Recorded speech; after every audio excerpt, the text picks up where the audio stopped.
भरतपुर नामक गांव में चवन्नीलाल नाम का एक सेठ अपनी पत्नी के साथ रहता था। हालांकि उनके पास धन दौलत की कोई कमी नहीं थी, मगर कंजूसी में उसका कोई सानी नहीं था। ओहो, मेरी चाय में ये मक्खी कहां से गिर गई? आहा, चाय के साथ साथ जलेबी का स्वाद भी आ गया। लगता है किसी हलवाई की दुकान से आई थी ये मक्खी।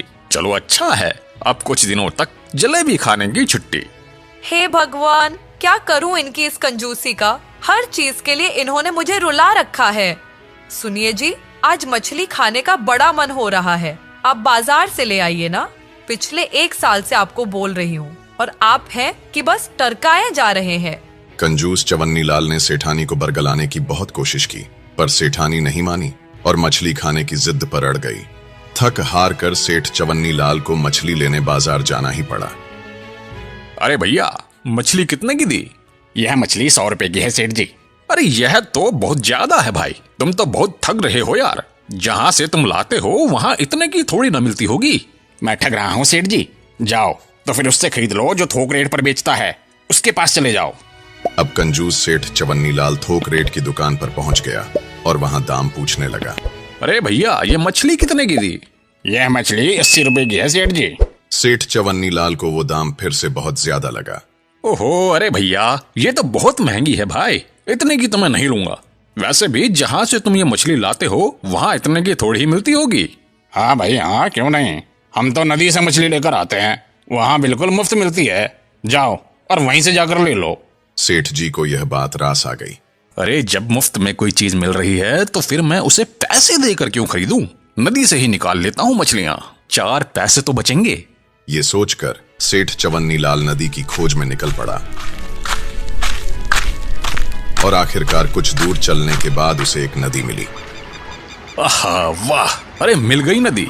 चलो अब जल्दी से इस नदी से बढ़िया बढ़िया मछली पकड़ लाता हूँ। ये सोचकर सेठ चवन्नीलाल नदी में घुस गया और मछली पकड़ने के चक्कर में वो नदी में काफी गहराई तक पहुंच गया, जहां से बिना तैरे वापस आना संभव नहीं था। अब वह धीरे धीरे डूबने लगा। सेठ को याद आया कि उसे तो तैरना आता ही नहीं है। खुद को मौत के करीब जाते देख अब उसे भगवान याद आने लगे। उसने मन में मन्नत मांगनी शुरू कर दी। हे भगवान, मेरी जान बचा लो, भाड़ में गई ये मछलियाँ। अगर मैं इस नदी से बाहर निकल जाऊं तो मैं पूरे 101 ब्राह्मणों को भोजन खिलाऊंगा। मुझे बचा लीजिए प्रभु। मन्नत मांगने से उनके मन में एक आत्मबल आ गया और वह धीरे धीरे आंखें बंद करके हाथ पैर मारता हुआ उस जगह से थोड़ा ऊपर तक आ गया। आंख खोलकर उसने देखा तो उसे थोड़ा खुशी हुई, पर वो पछताने भी लगा। अरे यार, मैंने बिना मतलब के ही 101 ब्राह्मणों के लिए कह दिया। आधी दूर तो मैं आ ही गया हूँ, थोड़ा कम कर लेता हूँ। तब उसने भगवान से फिर से मन में मन्नत मांगी। हे प्रभु, पिछली वाली मन्नत में मैं थोड़ा जोश जोश में बोल गया था, 101 थोड़ा ज्यादा है। अगर मैं अब नदी से बाहर निकल जाऊं तो 51 ब्राह्मणों को भोजन अवश्य करवाऊंगा। थोड़ा साहस करके उसने फिर से तैरना शुरू किया तो थोड़ी दूर और आगे आ गया। अब सिर्फ चौथाई हिस्सा ही रह गया था। जब उन्होंने देखा कि अब नदी का सिर्फ चौथाई हिस्सा ही बचा है तो वह फिर बोल पड़ा। हे प्रभु, 51 ब्राह्मणों को थोड़ा कम कर लो। अगर मैं अब इस नदी से बाहर निकल जाऊंगा तो 11 ब्राह्मणों को भोजन कराऊंगा ही कराऊंगा। ऐसे ही करते करते वह नदी के किनारे पर पहुंच गया। अब पानी 2-3 फीट ही रह गया था। जान बचते ही उसके सुर और बदल गए। वह तेजी से बोल पड़ा। हे भगवान, 11 ब्राह्मण भी थोड़े ज्यादा ही हैं। मैं 11 न सही पर 1 ब्राह्मण को तो भोजन करा ही दूंगा, जरूर कराऊंगा। ऐसे करते करते चवन्नीलाल आखिरकार नदी से बाहर आ गया। बाहर निकलने के बाद सेठ ने सोचा, अब कह तो दिया है कि 1 ब्राह्मण को भोजन कराऊंगा, पर भोजन कराऊंगा कैसे? कहने को तो सेठ चवन्नीलाल ने कह दिया कि 1 ब्राह्मण को भोजन करा दूंगा, पर अपनी कंजूसी और पैसे बचाने के चक्कर में सेठ ऐसे ब्राह्मण की खोज में चल दिया जो बहुत कम खाता हो। कई जगह ढूंढने के बाद भी चवन्नीलाल को बहुत कम खाना खाने वाला ब्राह्मण कहीं नहीं मिला। वो ढूंढता रहा और कई लोगों से पूछने बताने के बाद आखिरकार सेठ को एक ब्राह्मण मिल ही गया। सेठ उस ब्राह्मण के घर पहुंचा। पंडित जी, मेरा नाम सेठ चवन्नीलाल है। मैं पास के गांव भरतपुर में रहता हूँ। दरअसल मुझे एक ब्राह्मण को भोजन कराना है, इसीलिए आपके पास आया हूँ। ठीक है सेठ जी, मैं आ जाऊंगा आपके घर। अब सेठ जी ने कुछ ऐसा प्रश्न कर दिया जिसके लिए ब्राह्मण देवता तैयार नहीं थे। पंडित जी, वैसे आप कितना खा लेते हैं? क्योंकि पिछली बार जिस पंडित को मैंने भोजन करवाया था वो तो बहुत बड़ा पेटू निकला था। इतना सुनते ही ब्राह्मण समझ गया कि यह सेठ बहुत ही कंजूस है जो ऐसी बात पूछ रहा है। अब सेठ कंजूस था तो ब्राह्मण बहुत चालाक था। उसे सेठ के प्रश्न पर क्रोध तो आया, पर उसे बिना जाहिर किए वह तुरंत बोल पड़े। सेठ जी, मैं पेटू नहीं हूँ, मैं तो मुश्किल से सिर्फ 2 पूरियां ही खा पाता हूँ। ये सुनकर सेठ की खुशी का कोई ठिकाना नहीं रहा। उसे लगा कि बस यही उचित ब्राह्मण है। तो ठीक है पंडित जी, आप मेरा निमंत्रण स्वीकार कीजिए। बस आप एक बात का ध्यान रखना कि मैं सुबह 9 बजे दुकान पर चला जाता हूँ, तो कल आप उससे पहले ही आकर भोजन ग्रहण कर लीजिएगा। पंडित राजी हो गया और सेठ भी प्रसन्न मन से अपने घर आ गया। अगली सुबह भोजन की सारी तैयारी करके सेठ चवन्नी लाल पंडित का इंतजार करने लगा। देखते ही देखते 9 बज गए, परंतु पंडित जी घर नहीं आए और धीरे धीरे 10 भी बज गए। अंत में थक हार कर सेठ ने सेठानी से कहा, पंडित जी भी पता नहीं कहाँ रह गए। 9 बजे का बोला था और अब 10 बज गए हैं। मुझे दुकान के लिए देर हो रही है। भाग्यवान, मैं दुकान जा रहा हूँ। अगर मेरे जाने के बाद पंडित जी आए तो तुम उन्हें भोजन करा देना और 11 रुपए की दक्षिणा भी दे देना। यह कहकर सेठ चवन्नी लाल घर से चला गया। उसके जाने के कुछ देर बाद करीब 12 बजे पंडित जी घर पर आए। उनके आते ही सेठानी उनके हाथ पैर धुलवाने लगी। वो हाथ पैर धो ही रही थी कि तभी पंडित जी फूट फूट कर रोने लगे।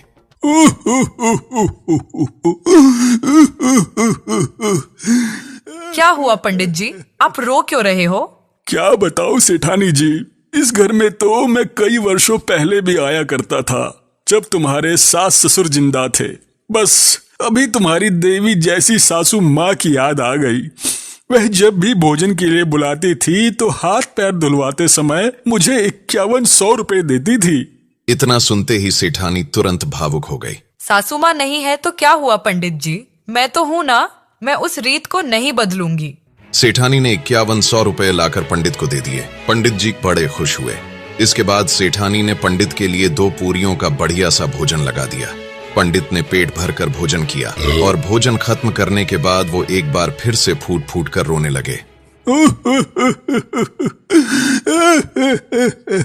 पंडित को इस तरह रोता देख सेठानी चिंतित हो गई। उसने फिर से पंडित जी से पूछा, अब क्या हो गया पंडित जी, अब आप क्यों रो रहे हो? खाने में कुछ कमी रह गई क्या? नहीं, ऐसी कोई बात नहीं है सेठानी जी, बस मुझे फिर से आपकी लक्ष्मी स्वरूप सासू माँ की याद आ गई। जब वो जिंदा थी ना, तो वह मुझे भोजन कराने के बाद भी 21,000 रुपए की दक्षिणा और साथ ही साथ आटा और चावल का दान भी करती थी। पर वह सब पुरानी बातें हैं, अब वह समय कहाँ लौट कर आएगा। चलिए ठीक है सेठानी जी, अब मैं विदा लेता हूँ। रुकिए पंडित जी, आप चिंता मत कीजिए, जैसा पहले से होता आया है आगे भी वैसा ही होता रहेगा। इतना कहकर सेठानी ने तुरंत चवन्नी लाल की तिजोरी से 21,000 रुपए निकालकर पंडित को दक्षिणा के रूप में दे दिए और साथ ही आटा चावल दाल आदि को एक झोले में बांधकर पंडित को दे दिया। पंडित जी सारा सामान लेकर खुशी खुशी अपने घर निकल लिए। रात को जब सेठ चवन्नी लाल लौटकर घर आया, तब उसने सेठानी से पूछा, अरे भाग्यवान, पंडित जी भोजन करने आए थे या नहीं? हाँ, पंडित जी आए थे और मैंने उन्हें भोजन भी बहुत अच्छे से करा दिया था, पर वो बार बार रोए जा रहे थे। हैं? बार बार रो रहे थे? पर वह क्यों? दरअसल वो बता रहे थे कि सासू माँ के समय में भी वो हमारे घर भोजन पर आया करते थे, इसीलिए उनको बार बार सासू माँ की याद आ रही थी। लेकिन मैंने उन्हें सासू माँ की कोई कमी महसूस नहीं होने दी और उनका भोजन से लेकर दान दक्षिणा तक सब बहुत अच्छे से किया। ये सुनते ही सेठ चवन्नी लाल बुरी तरह से चौंक गया। दान दक्षिणा? अरे कैसी दान दक्षिणा? जब सेठानी ने पूरी राम कहानी बताई तो गुस्से से चवन्नी लाल का खून खौलने लगा। अरे ये तूने क्या कर दिया भाग्यवान? 26,000 रुपए की दक्षिणा? इतने में तो मैं पूरी दुनिया के पंडितों को खाना खिला देता। छोड़ूंगा नहीं, मैं उस पंडित को आज छोड़ूंगा नहीं। वो मुझे चूना लगाकर चला गया। सेठ ने तुरंत अपनी लाठी उठाई और पंडित के घर की तरफ चल दिया। उधर पंडित जी भी पूरी तरह तैयार होशियार बैठे हुए थे। उन्हें मालूम था कि जब कंजूस सेठ को सारी बात पता चलेगी तो वह बहुत हंगामा करेगा। इसीलिए पंडित ने पंडिताइन के साथ मिलकर पहले ही सारी तैयारी कर रखी थी। अरे भाग्यवान, वो कंजूस सेठ यहाँ कभी भी आ सकता है। तुम्हें अच्छे से याद है ना कि क्या करना है, कोई गलती मत करना। हाँ पंडित जी, हमें अच्छे से याद है। आप चिंता मत कीजिएगा, हम भी आप ही की पत्नी है। देखिएगा हमारी परफॉर्मेंस।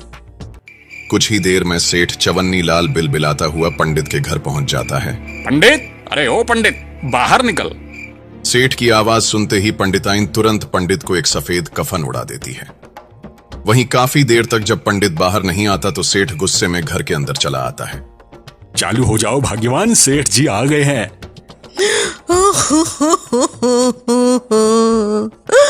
ए भगवान, पंडित जी, पंडित जी, हम सबको छोड़ के चले गए। अब हमारा क्या होगा? हमें भी साथ क्यों नहीं ले गए अपने? अरे इनको क्या हो गया? पता नहीं, सवेरे अच्छे भले घर में बैठे थे, कहकर गए थे किसी दानवीर सेठ के घर भोजन के लिए जा रहा हूँ। पता नहीं वहाँ इन्हें कौन सा जहर खिला दिया। वहाँ से जो लौटे हैं उसके बाद धे उल्टी धे दस और हमारे पंडित जी हमको छोड़ के चले गए। अब हम कहाँ से इनके क्रियाक्रम के लिए पैसे लाएंगे? कुछ भी तो नहीं है घर में, कैसे इनको फूकेंगे? हे भगवान।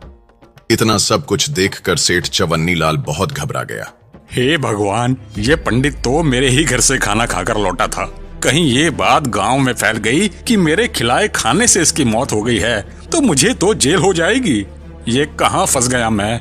सेठ ने डर के मारे तुरंत अपनी जेब से 20,000 रुपए निकाले और पंडितानी को देते हुए कहा, यह लीजिए, यह कुछ रुपए हैं। आप इनसे पंडित जी का दाह संस्कार जल्दी करा लीजिए। और हाँ, इसके अलावा बाकी की जो भी जरूरत का सामान होगा वह मैं घर पहुंचकर भिजवा दूंगा। आप बिल्कुल भी परेशान मत होइए। इतना कहकर चवन्नी लाल फौरन अपने घर की तरफ पतली गली पकड़कर निकल लेता है और घर पहुंचते ही डर के मारे वो दाह संस्कार के सामान के साथ साथ 2 महीने का राशन भी पंडिताइन के घर भिजवा देता है। इस बात को 2 महीने बीत जाते हैं। अब सेठ जी का दिया हुआ सारा राशन पानी खत्म हो गया। तब पंडित जी ने फिर से कोई तिगड़म लगाने को सोचा और एक सुबह 9 बजे के बाद जब सेठ चवन्नी लाल अपनी दुकान के लिए निकल गया तब पंडित जी अपने घर से सेठानी से मिलने सेठ के घर की तरफ चल दिए। 2 महीनों से पंडित जी ने अपनी दाढ़ी मूंछ भी नहीं बनाई थी, सो लंबी लंबी दाढ़ी लेकर पंडित जी सेठानी के घर पहुंच गए। अब पंडित जी जितने चालाक सेठानी उतनी ही मूर्ख। पंडित जी को देखते ही सेठानी ने उनसे पूछा, अरे पंडित जी, आप यहाँ? आप तो मर गए थे ना? हाँ सेठानी जी, मैं मर गया था और अभी मैं सीधा स्वर्ग से ही आ रहा हूँ। क्या है कि वहाँ हजामत करने वाला कोई नहीं है ना, तो यहाँ मैं अपनी दाढ़ी बनवाने आया हूँ। पंडित जी बहुत ही चालाक थे। उन्हें आसपास के लोगों से पता चला था कि सेठ जी की एक गुड़िया नाम की बेटी थी जिसका कई साल पहले स्वर्गवास हो गया था। पंडित ने सेठानी से कहा, सेठानी जी, मुझे स्वर्ग में आपकी बेटी गुड़िया मिली थी। जब उसे पता चला कि मैं यहाँ आता जाता रहता हूँ तो वो मुझसे कहने लगी कि पंडित जी, आप मेरे घर पर भी चले जाना, मेरे माता पिता का हाल चाल ले आना और उन्हें मेरा समाचार भी दे देना। तभी मैं आप लोगों को गुड़िया का समाचार देने आया हूँ। वैसे सेठ जी कहाँ है? कहीं दिखाई नहीं दे रहे। ये सब सुनकर सेठानी बहुत भावुक हो गई और पूछने लगी, क्या सच में? कैसी है मेरी बेटी गुड़िया? क्या बताऊं सेठानी जी, गुड़िया तो बहुत कमजोर हो गई है। वहाँ कोई बढ़िया इंतजाम नहीं है ना, फल फूल मेवा मिश्री कुछ नहीं मिलता वहाँ। अब मुझको ही देख लो, मेरी दाढ़ी कितनी बड़ी हो गई है। वहाँ हजामत बनाने वाला कोई नाई तक नहीं है। तभी तो मैंने सोचा कि यहाँ आकर अपनी दाढ़ी भी बनवा लूंगा और आपकी बेटी गुड़िया की खोज खबर भी आपको दे दूंगा। चलो, अब मेरा समय हो रहा है, मैं थोड़ी देर में वापस जाने वाला हूँ। तो आपको जो कुछ भी गुड़िया को देना दिवाना हो वह मुझको दे देना, मैं जाकर उसको दे दूंगा, वो बहुत खुश होगी। अब सेठानी ने गुड़िया के लिए बढ़िया बढ़िया व्यंजन और बोरी भरकर राशन सामग्री पंडित को दे दी और पंडित जी वो सारा सामान लेकर अपने घर चले आए। शाम को जब सेठ चवन्नी लाल लौटकर घर आया तो सेठानी ने उसे कुछ नहीं बताया। इसी तरह सेठानी का दिया हुआ राशन पंडित ने 2 महीने चला लिया और उसके बाद उन्होंने फिर से नई तिगड़म लगाई और दोबारा सेठ चवन्नी लाल के घर पहुंच गए। पंडित को देखकर सेठानी खिलखिला उठी और पूछने लगी, अरे पंडित जी, आप क्या हाल चाल है आपके? और मेरी बेटी गुड़िया कैसी है? हाल चाल तो बहुत बढ़िया है, अब तो गुड़िया एकदम तंदुरुस्त हो गई है। आपका दिया हुआ सामान देखकर वह बहुत खुश हो गई थी और खूब खा पी रही है। उसने आपका और सेठ जी का हालचाल पूछा है। और हाँ, एक खुशी की बात तो मैं आपको बताना ही भूल गया। जानती हो, आप नानी बन गई हो और सेठ जी नाना। गुड़िया को लड़का हुआ है। ये खबर सुनते ही सेठानी की खुशी का कोई ठिकाना नहीं रहा। अच्छा सुनो, गुड़िया ने कहा है कि अम्मा से कह देना कि नाती के लिए कुछ कपड़े और शगुन का सामान भिजवा दे। और हाँ, उसने वहाँ दावत का भी इंतजाम किया है, तो उसके लिए कुछ राशन पानी भी भिजवा देना। अब तो सेठानी जी दौड़ दौड़ कर सारा इंतजाम करने लगी। उसने एक तांगा बुलवाया जिसमें आटा, चावल और सारा राशन का सामान भरकर पंडित को दे दिया और जाते जाते कहा, पंडित जी, गुड़िया से कहना कि उसकी माँ उसको बहुत याद करती है और मेरे नाती को मेरा खूब सारा प्यार देना। हाँ हाँ, क्यों नहीं, कह दूंगा, मैं यह जरूर कह दूंगा। इतना कहकर पंडित जी निकल लिए। तभी अचानक किसी काम से सेठ चवन्नी लाल घर आ पहुंचा और देखा कि सेठानी तो दरवाजे पर ही खड़ी है। क्या बात है भाग्यवान, तुम यहाँ क्यों खड़ी हो? कोई आया था क्या? हाँ, स्वर्ग से पंडित जी आए थे। आप जानते हैं, आप नाना बन गए हैं। नाना? अरे मैं नाना कैसे बन गया? ना मेरी कोई बेटी, ना कोई भतीजी, भला फिर मैं नाना कैसे बन सकता हूँ? तब सेठानी ने चवन्नी लाल को बताया, अरे अपनी बेटी गुड़िया है ना स्वर्ग में, उसी को लड़का हुआ है, पंडित जी बता रहे थे। ये सब बातें सुनकर तो मानो सेठ को जैसे करंट ही लग गया। हे भगवान, तुम्हारा दिमाग खराब है भाग्यवान। उस पंडित ने तुमसे कुछ भी कहा और तुमने सब कुछ मान लिया। अरे भगवान, कहीं वो तुमको ठग कर कुछ ले तो नहीं गया? नहीं नहीं, मैंने उन्हें कुछ खास तो नहीं दिया, बस गुड़िया के बेटे के लिए सोने की चेन, कपड़े, एक टोकरी फल, आटा, चावल, दाल, तेल और बस 2 महीने का राशन दिया है। अब तो सेठ चवन्नी लाल के चेहरे पर हवाइयां उड़ने लगी। अपनी अक्ल की अंधी बीवी और धूर्त पंडित का गुस्सा लेकर वह पंडित के घर की तरफ चल दिया। जब चवन्नी लाल पंडित जी के पास पहुंचा तो उनसे हाथ जोड़कर माफी मांगने लगा। पंडित जी, मुझे माफ कर दीजिए। मैं आज के बाद कभी कम खाना खाने वाले ब्राह्मण को नहीं ढूंढूंगा और अपनी इस कंजूसी को त्याग दूंगा। मैं समझ गया हूँ कि आप मुझे उसी बात की सजा दे रहे हैं।